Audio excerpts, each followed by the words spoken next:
The next guest is Ari Gerzon-Kessler. He leads the Family Partnerships Department for the Boulder Valley School District here in Colorado and is an educational consultant working with schools and districts committed to forging stronger school family partnerships. He's been an educator since 2000, having served as a principal, bilingual teacher, and SEL trainer. Ari is the author of the book On the Same Team, Bringing Educators and Underrepresented Families Together, which was published by Solution Tree earlier this year. Well, welcome to the podcast, Ari. Thanks so much, Dana. It's such a joy to be with you here. Yeah, and it was great to hear you. I heard about you on the Principal Center Radio and to connect with somebody who's not very far away from me here in Colorado and hear about what you're doing in your district. But we'll start off with the question I ask everybody. Tell me about a time when you were in the trenches and managed to crawl out. Yeah, so the story that comes to mind, Dana, is about 3 years ago. I was 4 years into my current role leading the Family Partnerships Department after navigating 9 years as a school leader and many years in the classroom. And I had my year of best work, and this was my 20th year of being in public schools. It was the midst of the pandemic, and I was out a couple days a week coordinating food deliveries for various schools, book deliveries, and I was doing my best work in so many different respects.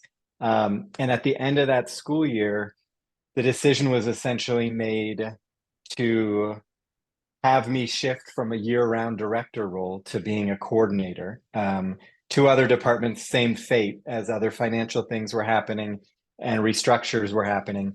And those two colleagues of mine didn't kind of come out of the trenches in the same way. One of them retired, one of them left the district. And for me, it was honestly very challenging and difficult because I felt like I'd found my sweet spot in terms of this role and had my fourth and best year in the position.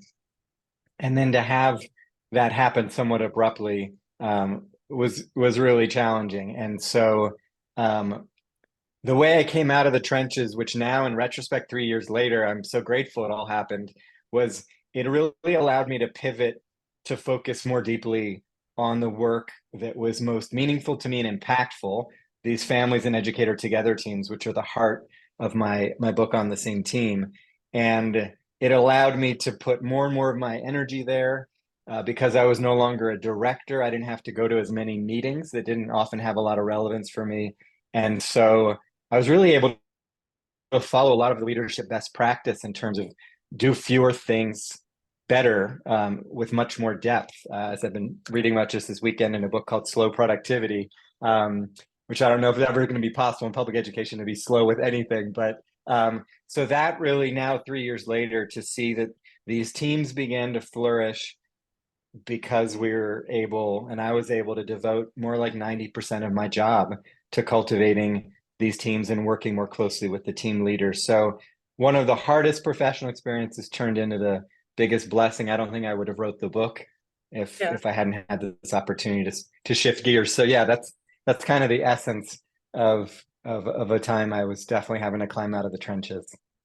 Yeah, and like you said, when you felt like everything was going so well, right? Even though you were in the midst of the pandemic, and then because of budget cuts, having to kind of step down or do a role that wasn't really as encompassing, right? But now you have this time to cultivate these other members and really be impactful in other ways. So, did it take you roughly the 3 years since that time to realize kind of the sweet spot that's come out of it? I would say it took me about a year and a half because Yeah. as I saw going into that second school year after those decisions were made, wow, I'm now doing the work that's really, as the book I read says, kind of like my bullseye. I'm no longer kind of close to my vocational bullseye, but right there in it. It was around that year and a half spot where I thought, wow, I now get to do what I'm most passionate about and spend very little time in meetings or other things that don't spark inspiration for me. So yeah, from that moment and right around when I started writing the book, I realized, wow, this is a blessing to have been able to have the freedom now to design my role in a more focused way. So let's talk a little bit about your role. So I know about a lot of districts here in the Denver metro area, and your role is specifically working with family partnerships for Boulder Valley School District. So tell me a little bit about kind of how you developed in the role. You said that when you came into it 7 years ago, somebody had been in the role for 1 year prior, and kind of how do you connect with the state board of ed and also with schools in your district? Yeah, great question. So the role was born out of the previous superintendent strategic plan, and we had never had someone leading family partnerships up until my predecessor stepped into the role about a year before I did. And it was really clear, Dana, that for decades, as is the case in many districts still across the country, we're guessing what families on the margins who often are not given a space to share their insights and feedback and needs with us, we were basically guessing and not creating space to truly listen to them. And so this role was all about trying to help educators, both school staff, school leaders, deepen their ties and learn best practices in a field that really in some ways has just been emerging as more and more districts add this role across the state. And so, yeah, I have the fortune to work with Darcy Hutchins, who's the Director of Family Partnerships for Colorado Department of Education, and gather monthly with people in similar roles around the state.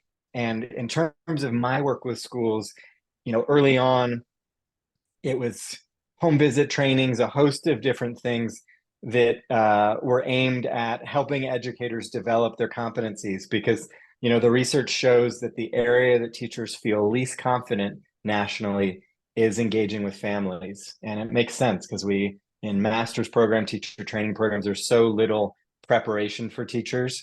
And so then when we're talking about educators navigating cultural, linguistic, racial, other differences, some of that gap there makes sense. So the heart of my work, as I realized, schools, of course, are so overwhelmed and pulled in dozens of directions every day, that the most impactful thing I could do was help cultivate these teams that gather once a month and are the essence of the book, and really bring together underrepresented families, school staff, and the school leader to talk about how do we create a more inclusive, connected school community, and how do we learn from families how to better partner with them, as well as give families some information so that they can more easily navigate our schools and access opportunities, particularly important when most of the families in these teams at 24 of our schools are immigrant families who went to school in another country and need us to give them more of a pathway to understanding how our schools work. So you said you go out to schools a lot as well, and I had asked you in the pre-chat if they had family partnerships as part of their unified improvement plan. You said that wasn't, but it's also something that's kind of embedded into their work. So how does that look like for schools maybe that are receiving a higher number of immigrant families than they were in the past? Yeah, there's a couple schools that have something specific related to family engagement. And what's interesting, Dana, is, the research out of Chicago, Anthony Brick's research on what are the ingredients for a school to move from good to great, shows that strong family community ties are one of the 5 key levers. Yet I regret as a principal, and know it's the case, that often family engagement or family partnerships is seen as it'd be nice to do that more deeply and better, but it's not an urgent burning need. And often, and I will admit this as a teacher and principal, I didn't know a lot of the research. So I didn't realize if we engage families more effectively, that not only builds a stronger, more relational community, but it has a ton of links to academic gains. So I think that's been a missing piece of the puzzle. And my hope is that more schools do weave it into their unified improvement plans. But in the meantime, what I've found is that these teams become a vehicle to do more work and deeper work, aligning best practices and family partnerships with what's happening for the staff, than if they were in the UIP and were more the focus of just the principal and maybe a couple individuals on the staff. These teams really, because they meet monthly and they're focused on collaboration and school change, and honest conversations about where we're strong, but also the many areas where maybe the staff have barriers or blind spots, or are just not integrating some of the better practices, which I'm sure we're going to get into in terms of how do we strengthen ties with families. Yeah, yeah. And I think, like you said, it's really having those family and educator teams launched and really bringing that forward through each school year, because whether or not there's leadership turnover or some of the teachers turnover, I think it's something that we need to consistently work through, have our plan for engaging those families. Um, let's talk about kind of how this ties in with your book. So as I mentioned, your book was published just at the end of 2023. So it's on the same team, bringing educators and underrepresented families together. So talk to me a little bit about like how you tie in your work with bringing families and schools together in the book, and kind of use that as a guide for schools that are doing work with this.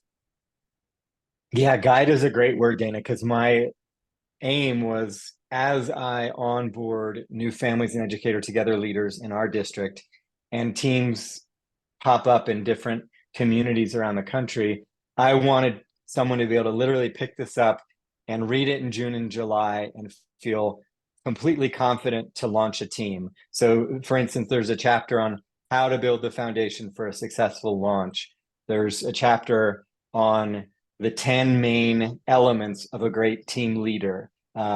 Because that's what I've seen really these teams shift, is that in many of our schools prior to the teams existing, the principal, a special teacher or two that happened to be really passionate about partnerships, and then if a school was lucky enough to have a family or community liaison, those would be the people holding this work.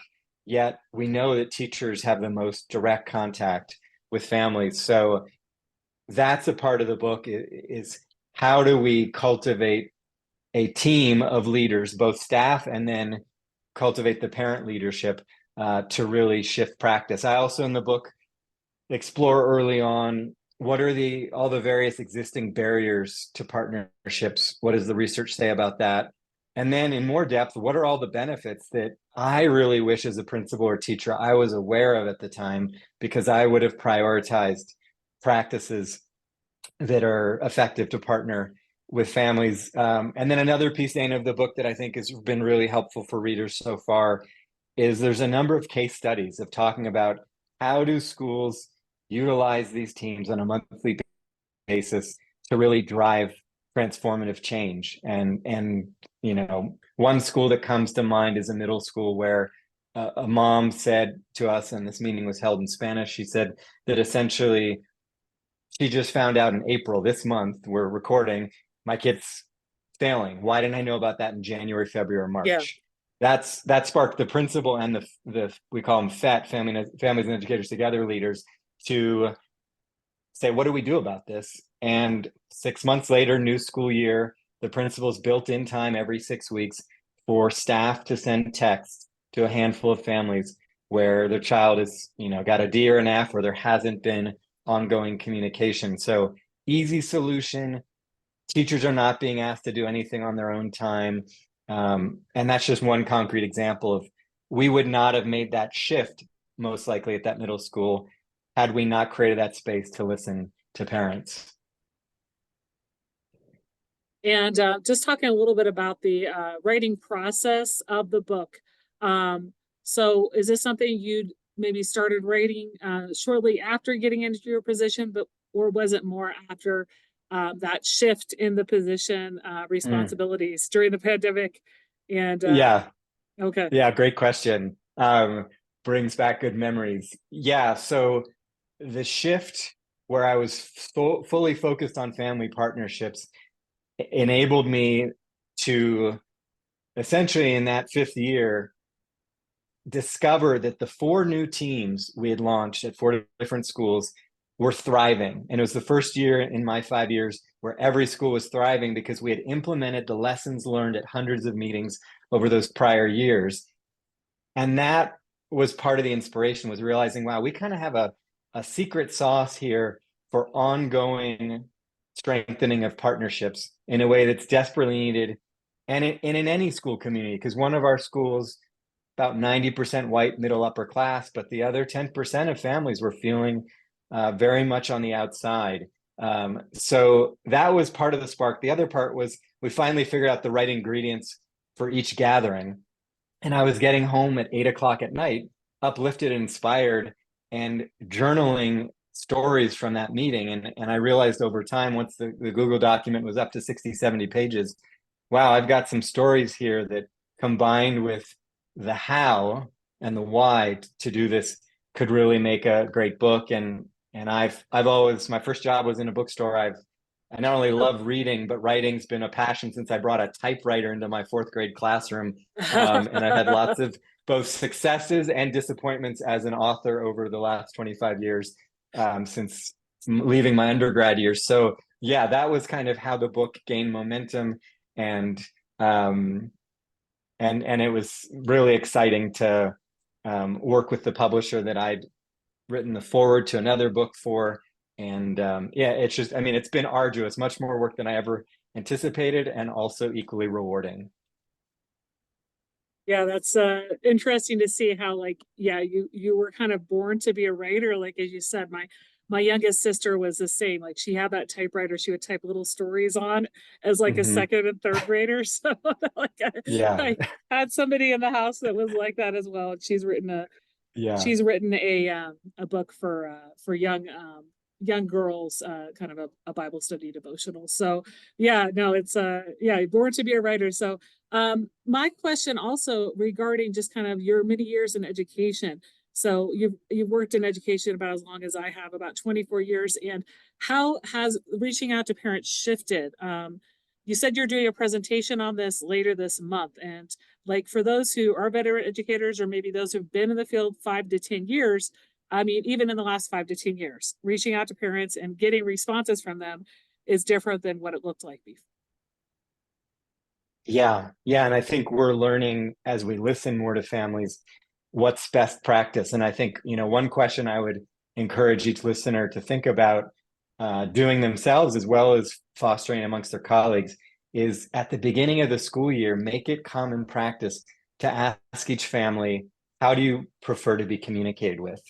Because they may say, you know, I prefer text, I prefer email. I'd love to swing by and give you a heads up, in advance once every month or two when the bell rings at the end of the day for a 2-minute check-in. I think the biggest learning across the 24 schools I work closely with is the need for us to move from what's convenient to us as educators to more what really serves families. And to give you the best example, it's more text messages. And Yeah. I've made as one of my 3 initiatives, besides the Families and Educator Together teams, another big practice is this wonderful app called Talking Points. Is organically and grassroots. I have it now integrated into about 30 of our 56 schools, and it allows educators to text families. It translates into more than 150 languages. Teachers aren't giving out their own phone numbers. They're able to type text messages from their desktop or laptop. And as a number of teachers have told me, I now have better two-way communication. Families are much more responsive than they typically are to email. And we're able to engage more regularly, which is what families are saying. They're saying, I'm bombarded with emails from the district, the front office, and the teacher, and I don't have capacity to read 18 emails a week.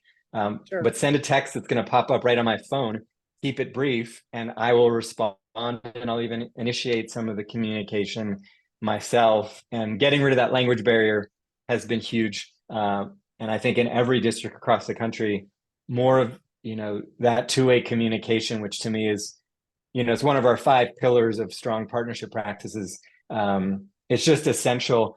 When we think about relationships, we don't email our parents or our siblings very often. We text them, we pick up the phone, Yeah. we call them.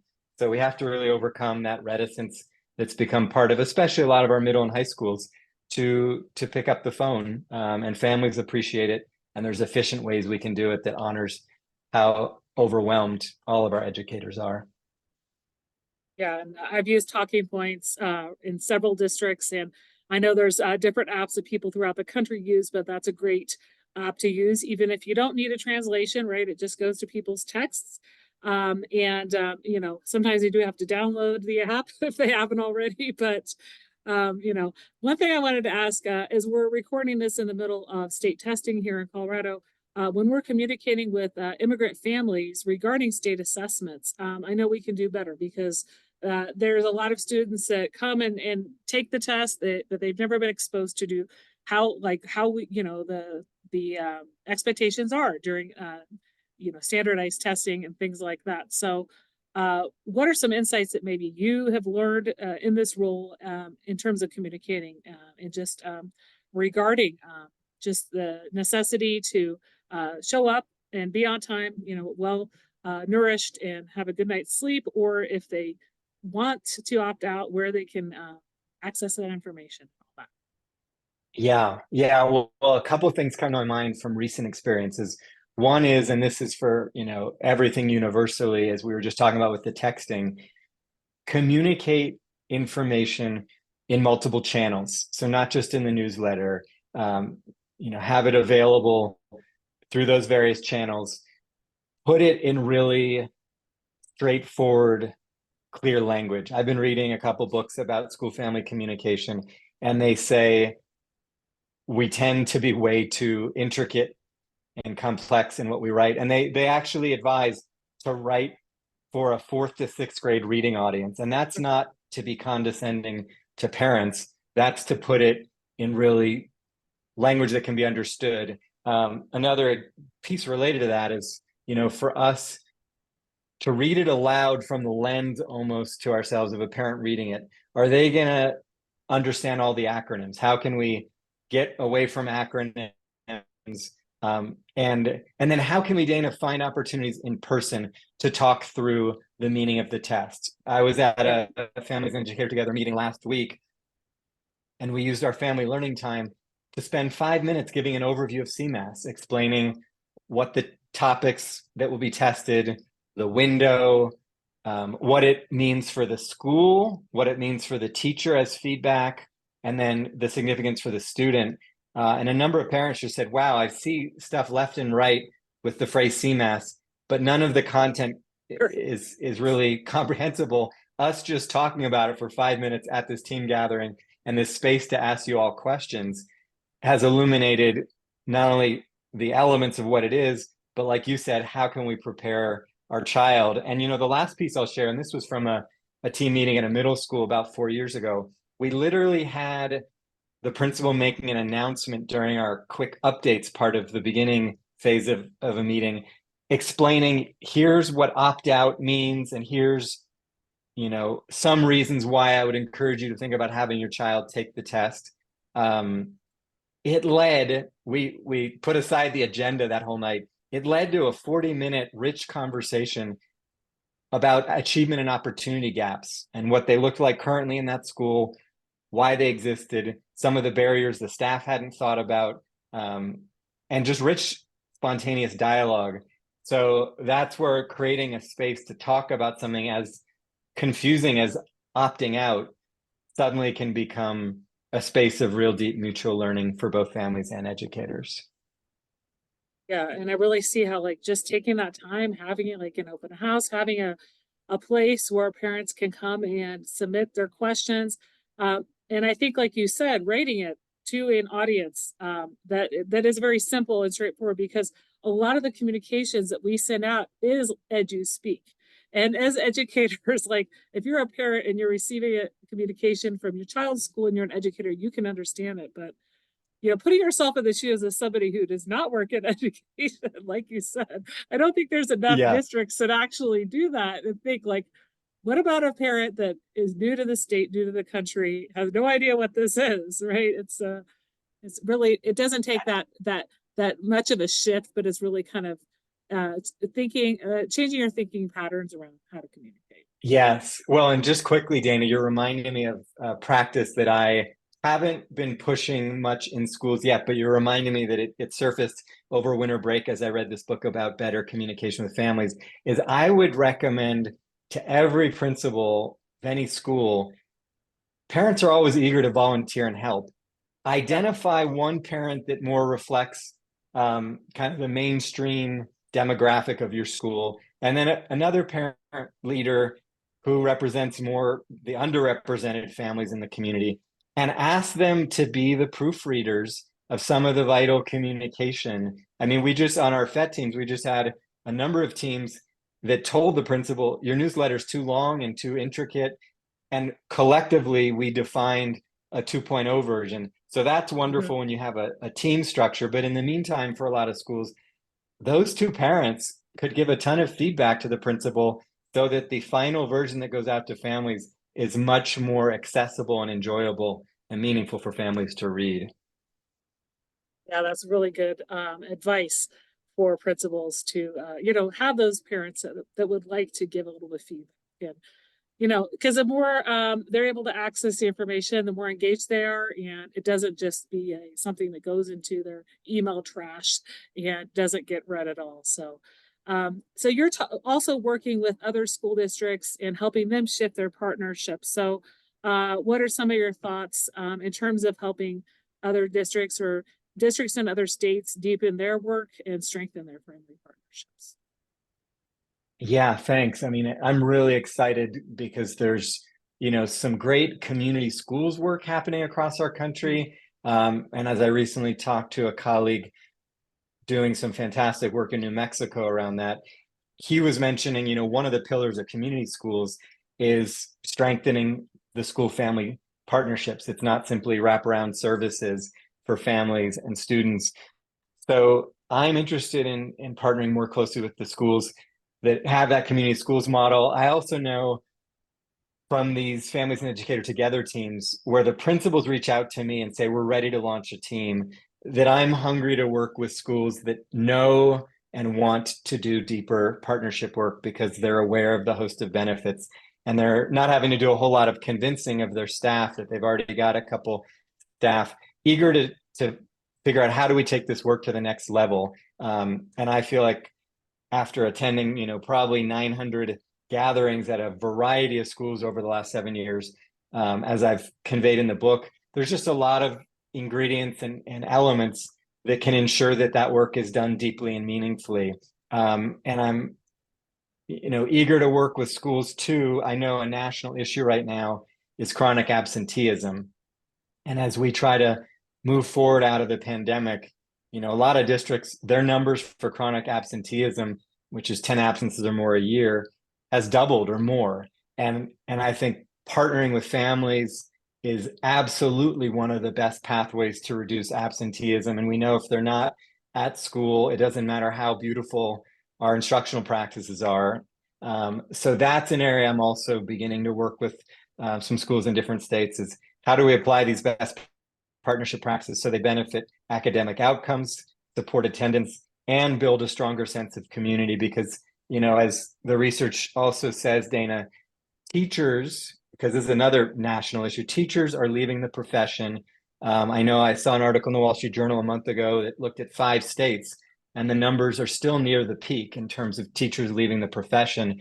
And the research shows that, not surprisingly, if we as educators feel stronger ties to the families at our schools, we want to stay in that school community and spend potentially the rest of our career at that school and stay in the profession. So yeah, I'm hungry to work with schools that are on any of those branches, eager to doing the work, knowing that it can be done efficiently and honor educators' bandwidth, and yet have such rewarding outcomes for the whole school community. Yeah, and I think, like you said, that is a really strong part of school culture, getting the families on board. If we're communicating with them in a way that they're able to access about grades, about standardized testing, about school expectations for behavior and partnering with them, then we won't have as many culture problems at the school itself. So it's that two-way street, really reaching out, but also engaging them as well. So we've had a great conversation around your work today and around your book and your passion about really partnering with the families. Out of everything we've talked about, what's one thing you'd like listeners to remember? that a community, that a relationship is really built one outreach effort at a time. And you were just reminding me, Dana, that one of my best practices, which I haven't brought up, is positive phone calls. So I would encourage educators in all schools listening to this, think about how you can either carve out time in August for welcome calls. Maybe that's to your kindergarten, sixth grade, ninth grade families, and divide that up. Maybe it's a neighborhood walk in certain neighborhoods to do a quick kind of greeting of families. But the impact of the proactive and the positive, as you mentioned, discipline, you reminded me of it. And I think at the heart of it, whether it's discipline, attendance, we're able to partner way more effectively with families when we've built that trust. And that trust does not begin at back to school night or parent teacher conferences. It begins and is sustainable through regular outreach. So I think I would recommend to principals listening, think about how you can carve out time every few weeks, even if it's 5, 10, 15 minutes, for staff to make some positive calls at the end of a staff meeting, or to send text, or engage in something else, send a postcard to a handful of families that will really foster that sense of, I deeply care about your child and I want to know your family, because I know knowing your family will help me be a better teacher to your child. That's such a great advice. And I know that that's often the initiative that people start with, but sometimes it falls by the wayside. So really keeping that in mind throughout the year, and celebrating what our students are doing right, but also welcoming those new students to the building or to the districts, and having a organized structure for that team, or grade level, who's going to do that in your grade level team, those types of things. So yeah, really good to keep in mind. Where can people connect with you and find you online? Yeah, the easiest place would be LinkedIn, easy to find under Ari Gerzon-Kessler.